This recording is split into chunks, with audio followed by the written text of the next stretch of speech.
இந்த press meeting நோக்கம் என்ன அப்படின்னா, கோவை அரசு மருத்துவமனையில் பணிபுரிந்த 20க்கும் மேற்பட்ட தொழிலாளர்களை, அதாவது பாத்ரூம் கிளீன் பண்ணக்கூடியவங்க, கூட்டுறவங்க, அடிப்படை வேலை செய்யக்கூடியவர்கள், 20க்கும் மேற்பட்ட தொழிலாளர்கள் எல்லாம் கான்ட்ராக்ட் பேஸில் வேலை செய்யக்கூடியவர்கள். எந்த ஒரு முன் அறிவிப்பும் இல்லாமல் இந்த 20 பேரை நீக்கியுள்ளார்கள். ரெண்டாவது, ஆரம்பம் வீட்டில் போய் ஆஸ்பத்திரிக்கு வேலை செய்து அவங்க போறாங்க. ஆரம்பம் வீட்டில் போய் இவங்க கூட்டுறது, பெருக்கிறது, பாத்ரூம் கிளீன் பண்றதுக்கு அந்த அங்க போய் வேலையை பார்க்க வைக்கிறது. இப்படி சட்டத்துக்கு புறம்பான நிறைய செயல்கள் இந்த தொழிலாளர்களை பயன்படுத்துகிறார்கள். இது வன்மையாக கண்டிக்கத்தக்க செயல். இது நாங்கள் விட மாட்டோம். ஒன்று, இந்த தொழிலாளர்கள் 18 வருஷம் 15 வருஷம் எல்லாம் வேலை பார்த்தவங்க, அவங்களை பணி நியமனம் பண்ணணும். ஏன் இதை அவங்க அகற்றிருக்காங்க அப்படின்னா, அரசு இதை நிரந்தர பணியிடமாக அறிவிக்கப்படும்.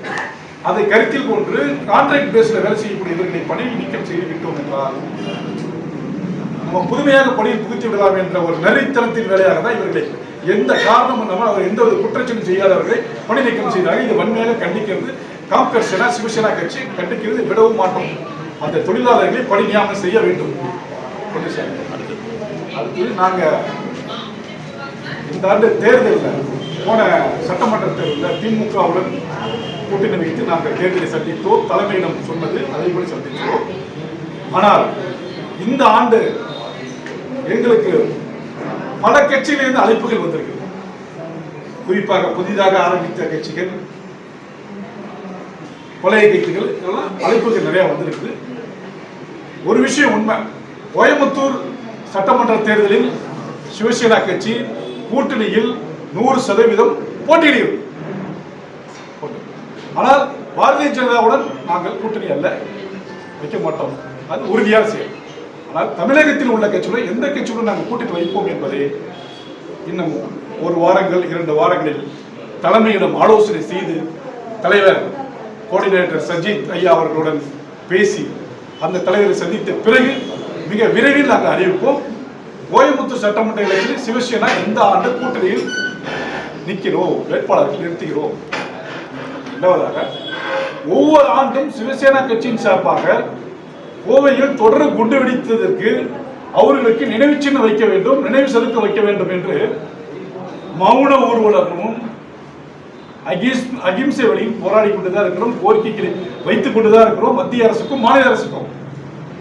மாநில அரசும் செவிசாய்க்கவில்லை, மத்திய அரசும் செவிசாய்க்கவில்லை. ஆனால் மத்தியில் உள்ள பாரதிய ஜனதா அரசு, இந்துத்துவ அரசு மலர வேண்டும் என்பதற்காக இங்கே உயிர் தியாகம் செய்தவர்கள் பல பேர்கள். ஆனால் மத்தியில் உள்ள பாரதிய ஜனதா அரசாவது கண்டுகொண்டு அடுத்த ஆண்டில் உயிரிழந்த தேச பக்தர்களுக்கு நினைவு செலுத்த வைக்க வேண்டும் என்று கேட்டுக்கொள்கின்றோம்.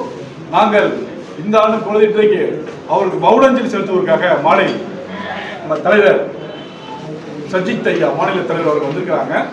அவங்களுக்கு இன்றைக்கு 1000 பேர் இன்றைக்கு சிவசேனா தொடர்புடன் மௌனஞ்சலி அவருக்கு செலுத்தப்படும். இந்த கோரிக்கை அங்கேயும் வைப்போம். சிறப்பு சார். அப்புறம் நம்மளுடைய கலாச்சாரத்தையும் தமிழர்களின் கலாச்சாரத்தையும் நாகரிகத்தையும் கொச்சைப்படுத்தும் விதமாக திருமாவளவன் அவர்கள் பேசியுள்ளார். இது மிக மிக கண்டித்துக்குரியது.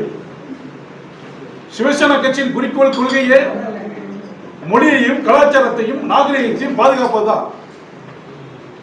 இரண்டாவதாக, மாமன்னன் ராஜராஜ சோழன் கடகடந்து ஆட்சி புரிந்தவர், நம்முடைய கலாச்சாரத்தையும் நாகரிகத்தையும் வளர்த்தவர், உலகம் முழுக்க சிவாலயங்களை கட்டியவர். அப்பேற்பட்ட மாமன்னனை தொழில் திருமாவளவர்கள் கொச்சைப்படுத்தும் விதமாக தமிழை அளித்தார்கள். அவர் மட்டுமல்ல, தமிழ் மன்னர்களே தமிழ் நாகரிகத்தையும் ஆன்மீகத்தையும் கலாச்சாரத்தையும் மொழியையும் அளித்தார்கள் என்று ஒரு தவறான செய்தி வெளியிட்டுள்ளார். முட்டாள்தனமான செய்தி வெளியிட்டார். இதை சிவசேனா கட்சி வன்மையாக கண்டிக்கிறது. இது திமுக இருக்குதுல்ல, கூட்டணி கட்சியில. ஆமா சார். அப்புறம் எப்படி நீங்க அது? ஆமா, சென்ற ஆண்டு சட்டமன்றத்தில் திமுகவுடன் கூட்டணி வச்சிருந்தோம், அவருக்கு வேலை செய்தோம். இந்த ஆண்டு எங்களுடைய வளர்ச்சி, எங்களுடைய கொள்கை பிடிப்பு, எங்களுடைய செயல்பாடுகளை பார்த்துக்கிட்டு மாற்று கட்சியிலிருந்து, புதிதாக துவங்கிய கட்சிகள், மற்ற கட்சிகளிலிருந்து அழைப்புகள் நிறைய வருகிறது. அதை நாம் மேலிடத்தில் சொல்லியிருக்கிறோம். அதற்காக தான் மாநிலத்தில் கோஆர்டினேட்டர் அவர்கள் வந்திருக்கிறாங்க. இவர்களெல்லாம் கருத்துக்கள் தெரிவித்து இவர் மேலும் போய் தலைமையிடம் தெரிவித்து அவர்கள் முடிவு செய்த பிறகு மிக ஒரு வாரத்தை அறிவிப்போம். ஆனால் ஒரு விஷயம், பாரதிய ஜனதாவுடன் நாங்கள் கூட்டணி வைத்துக் கொள்ள மாட்டோம், இது உறுதி. Okay sir.